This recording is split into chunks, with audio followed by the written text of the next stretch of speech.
So welcome to Speaking Words of Wisdom, a special platform for those of us over 55. Some call us seniors, right?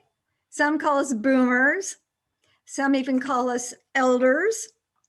But whatever you call us, we've seen some stuff.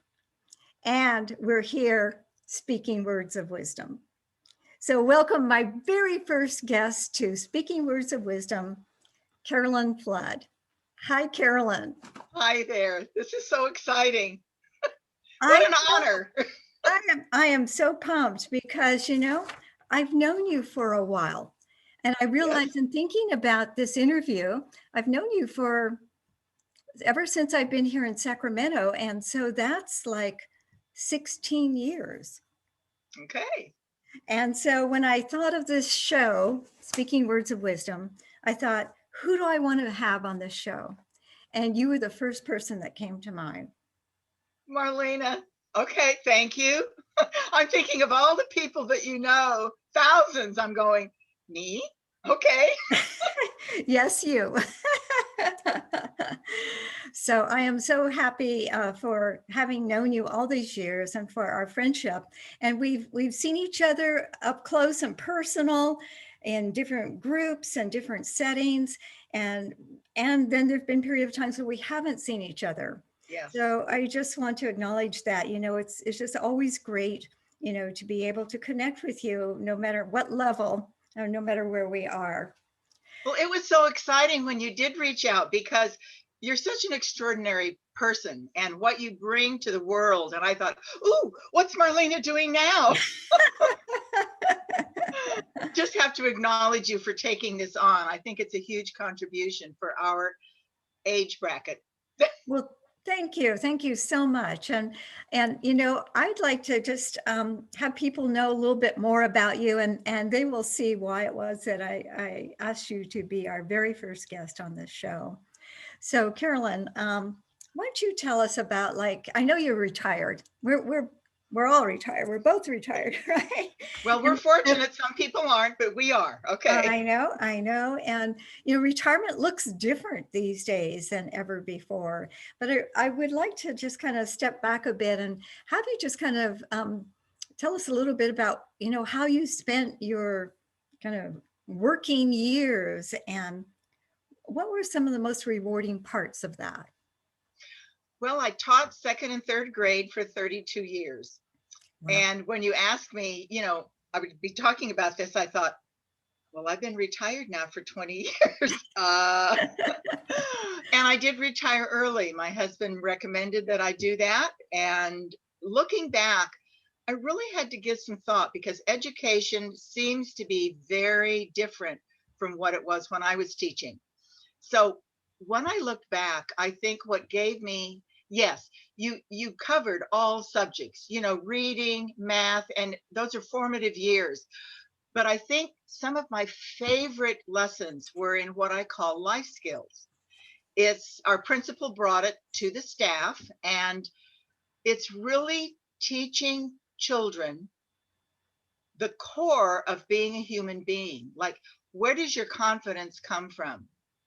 What sort of responsibilities is it important that you have even as a child? Like, if you have an assignment, did you put your name on your paper? Yeah.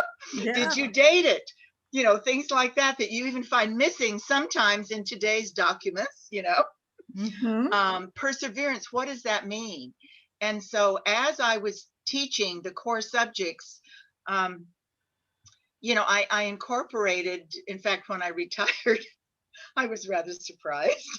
They created this life skills award in my name because if the children were having a conflict on the playground, I would stop and say, well, tell me what happened and what life skill might you use to make a difference? Wow, that's amazing. See, I didn't even know that about you. Well, it's taking what we learn out into the world. That's what's so important. Whatever we learn nowadays, make use of it. How will it make a difference in someone else's life? So I had a lot of fun. I really believed in getting education out there in the world, yes, education took place in the classroom, but I was very fortunate to be teaching at a time where we had numerous field trips. So when I was teaching reading, I remember there was a book or a story, an oak tree died and a journey began. And it's just like a life. You know, each of us has a life, and our journey sometimes takes us places that we don't anticipate. And so I created a forest in my classroom with a dry riverbed, and I went to the local nursery and we got live trees, and Wow. you try to immerse the students in whole environmental learning.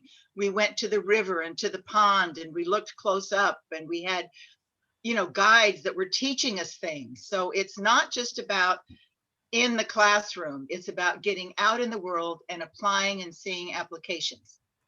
That is amazing. That's another thing I didn't know about you. I mean, I knew you were always a creative being. And of course, I knew you were a teacher, but to like just transform a whole classroom into a forest.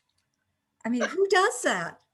You know, Well, what do I you do? taught in a riparian environment, Yeah. and you know, you don't know, with families so busy with commitments of soccer and dance and all of the activities, you really don't know what goes on outside of the classroom.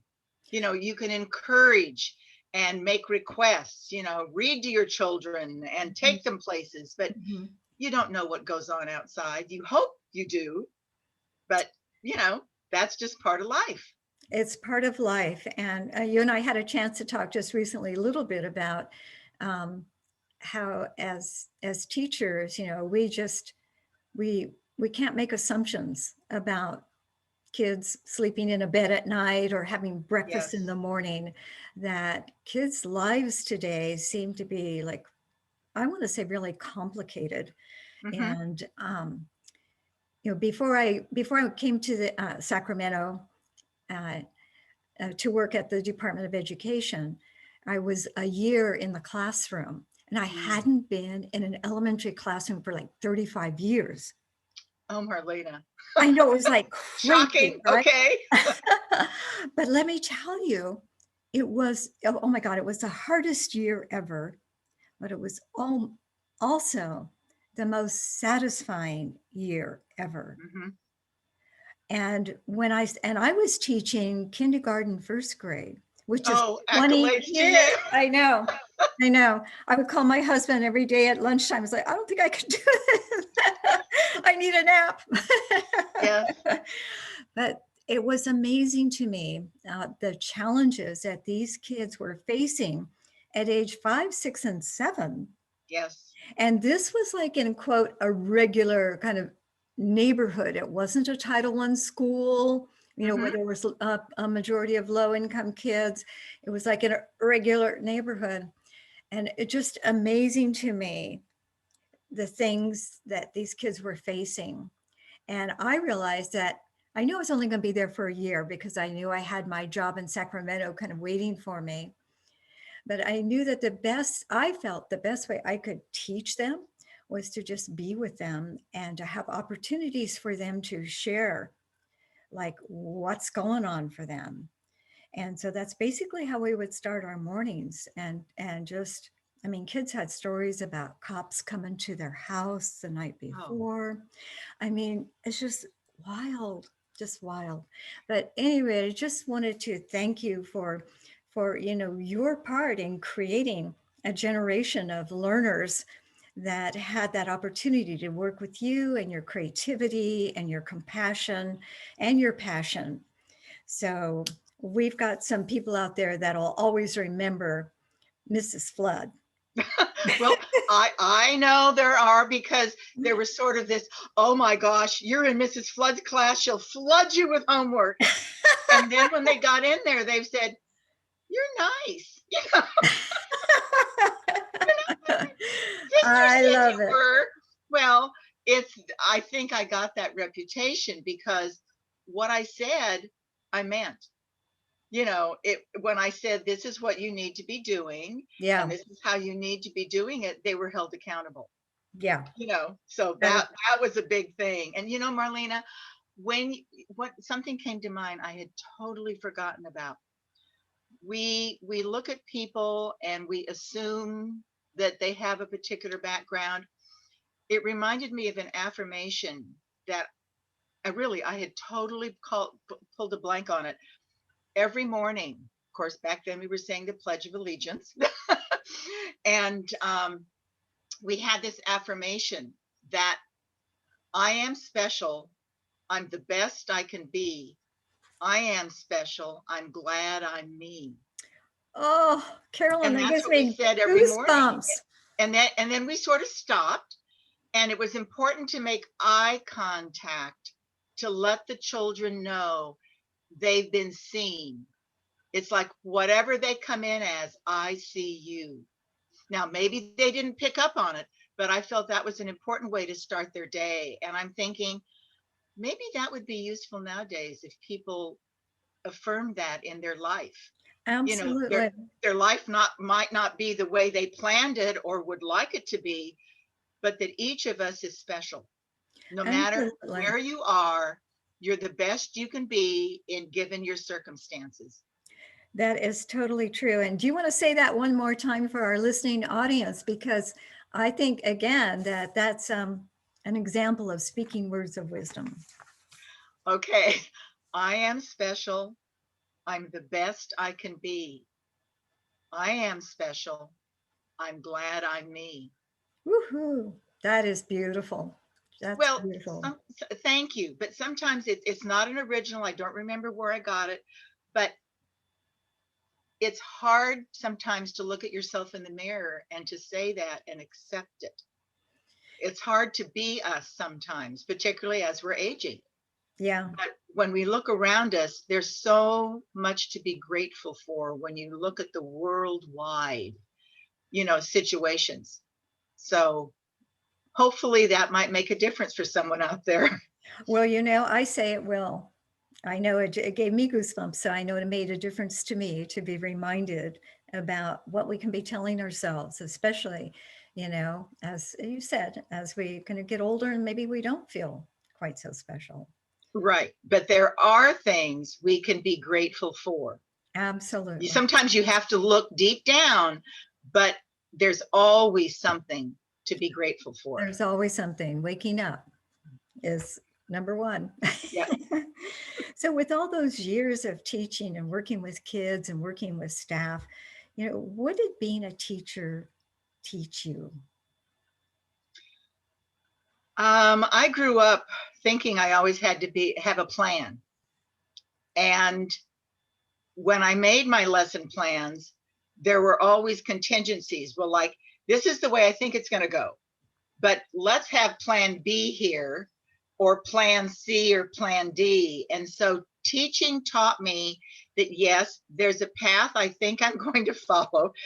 There's a way I'm supposed to be going to get these kids through the curriculum, but it's important to be aware of possible things that might come up that you had not anticipated. And it gave me the skills to really have the courage to consider alternatives, which came to be very useful after I retired. Well, good. So That leads me into my next question. Like you mentioned, having plan A, plan B, just a backup plan for things that you never considered. So, and looking back, what kind of can you give an example of maybe one life experience that you think most shaped your life and helped create who you are today? well, it was a life experience that occurred after I retired. After a 40-year relationship, I'm now divorced. I had not planned on that. My commitment was forever and always. And I found myself in a situation that I had enabled. Okay, I own that. But through a lot of soul searching and opportunities, I was very, very fortunate. A divorce is like a death, but the other person goes on. I facilitated a group called Divorce Care, and it gave me an opportunity for personal growth and to see where maybe I had made some decisions that maybe weren't the best. But, and through counseling, and one of the gifts, several of the gifts have been, like you said, I have a creativity, a curiosity that I don't think outside of teaching, I never took advantage of. So I've taken leadership curriculum. Right now I'm participating in a conversation that goes on for a year of living fully alive. What does it take to have a life that is, how do you generate listening? Because we think listening, well, that just comes naturally. Well, no, it doesn't. You know, as people are listening now, so many times we don't listen with any depth. We listen to think, oh, what am I going to say as a response to that other person? But take the person's thoughts in and just be with them. What does it mean to have compassion? Really, truly compassion. Joyfulness. How do you create joyfulness, you know, when the world doesn't seem to be so joyful? Peacefulness. We really look in depth at those qualities. I've also participated in a 4-year study of how do we create a purpose in life? And this has been very, very valuable for me, particularly after I retired. You know, you look at, who am I now? We're not the people that we thought we were going to be, maybe as a child or as a young adult growing up or whatever, but who am I now? Who am I now that I'm a senior? I'm on my own. I've learned how to manage my own finances and ways that I never wanted to be responsible for, you know. And then I really looked at, what do I want?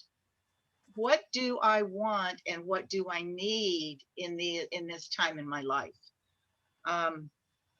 One of the most confronting things that I had to address when I went through my counseling sessions, and it's great to have some, it's like you're asking me questions, and then I have to think about, well, what is there really to say? I needed to create my own personal, my mission, my vision, and my value statements. To this day, it's like, you know, give me a menu to choose from. But to come from nothing, what is my mission? You know, what is my purpose now? And what I've come up with is being present. Right now, I'm present to you. I'm wondering who's listening to this. I want to be present to whoever's out there listening to this. What is it that you're looking for? How can I make a difference? Maybe, you know, as you encounter people, you know, in the grocery aisle or whatever, giving them eye contact, that's a rarity nowadays. It seems that way. I have really the pleasure, it didn't start that way, of working with my 6-year-old granddaughter who is learning to read, and distant learning in a first grader has been a real challenge. And so my years of teaching second and third graders, I've come back to reach back to that and have found the joy. You know, Mackenzie will go, Grandma, why are you looking like that? Why are you laughing? You know, and to look at the expression on her face. I said, Mackenzie, you're reading. And she just lights up. It's just such joy to look at those small things where I have the honor of being the grandma and I can make a difference in her life. Wow. Wow. That's beautiful. You know, my 14-year-old granddaughter, who's her sister, has some issues going on in her life as a teen. And she's beginning to come out and find herself. And she'll say, Grandma, can you help me? That's huge, because she went through a period of isolating herself during this pandemic. And so to be present to these people in my life and just to be able to be with them. There's nothing I have to do but just to be with them. Yeah. and know that they're loved. Yeah. That's amazing. And it sounds as though that is your mission, your purpose. Now, Yeah. for now, I Yeah. don't know. Marlena, I honestly don't know. It's like for now. Yeah. When I was creating myself as a young adult, my mission was education. Being a wife, being a mother, educating. And that that can, I mean, we educate all the time. Every single person, I think, has something inside of them that wants to keep learning. It's not like we're done. What can I learn about? So when Mackenzie comes up with this, I'll go, well, let's Google it. Let's look up, let's find out more. Thank goodness for technology. Yes. Thank goodness for technology. That's Yeah. so true. That's so true. Well, as we start kind of closing up on our interview here, like what kind of words of wisdom do you have for people, quote, our age and maybe even the younger generation? Well, a friend, honestly, I'm going to share something that was posted on Facebook by a friend. It's a quote by Thomas Merton. And when I saw that this morning, I thought, wow. So I actually wrote it down. And I want to do a lot more thinking, but I just want to share it with the world. You do not need to know precisely what is happening or exactly where it is all going. What you need is to recognize the possibilities and challenges offered by the present moment and to embrace them with courage, faith, and hope. I think, it takes courage. It really does. As we age and our bodies are not being how we might want them to be, it takes faith in ourselves and in human beings, and just to have some belief that it will be okay no matter what it's like. It's like, is this okay? Not right now, but I have faith it will get better. And hope that I'm making better choices. Hope for there is sort of the light at the end of the tunnel. Just those three words: courage, faith, and hope. It inspires me, and it gives me something to think about. What do I have to hope for? Where can I put my faith? Where am I going to use courage today? Yeah, that's something to think about. Yeah, thank you, Thomas Merton. Thank you, Thomas Merton. Absolutely. Wow. Well, this has been just an amazing experience for me. And as we wrap up, I just wanted to see if there's anything else that you might like to add. Anything that comes to mind that would be part of this experience for others. One thing I think is it's important to have acceptance. We may not like where we are, but it's where we are. I think it's important to be present, to accept what's so, and maybe, it's so easy to judge. Just, we have our opinions, they just fly out of our brains, right, wrong, but to accept what is and maybe look for another way of looking at something. Like, I think it's this, but what's another way to look at it? Something that might be a roadblock that goes, you're not going to be doing that like you thought you were. Well, accepting that's what's so, but what's possible? What's another direction I can go? I think of a dear friend. She passed away several years ago. We had grown up together, and she had fallen, had a brain injury, but she was so gracious with acknowledging the people that took care of her. She made a difference in their life. Her life wasn't necessarily easy, but it was important that she valued the people and let them know how important they were to her. So think of someone in your life that might not seem that important, but let them know how they do make a difference for you. Let them Absolutely. know that you see them, That you you value them. Absolutely. Absolutely. Great words of wisdom. Thank you for speaking words of wisdom for today's show. Thanks, Marlena. Thank you, Carolyn. I'm Dr. Marlena Urick. I am your host for Speaking Words of Wisdom.